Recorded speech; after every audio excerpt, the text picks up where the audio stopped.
Qu'est-ce qu'un chou sous l'eau? Un chou marin. Bravo. Le Midrash nous raconte une histoire absolument incroyable. Un homme se baladait en forêt et aperçoit deux oiseaux en train de se battre. Pac, pac, pac, pac, pac. Le premier oiseau tue le deuxième oiseau. Quand il a vu qu'il a tué son compagnon, il s'envole, va chercher une herbe qui est unique au monde. Une herbe pour pouvoir faire Triat Hametim, résurrection des morts. Il le pose sur son ami et l'oiseau se réveille de nouveau.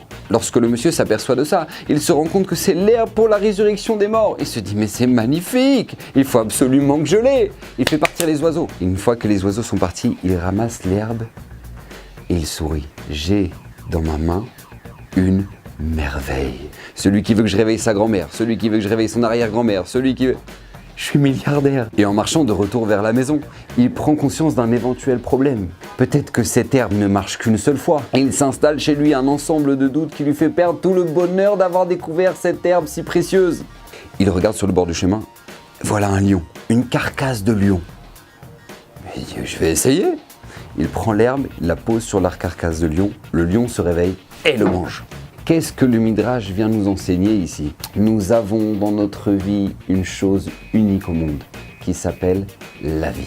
Lorsque nous prenons conscience de ce cadeau extraordinaire qu'est la vie, il s'installe chez nous une espèce de doute. Qu'allons-nous faire de ce cadeau extraordinaire?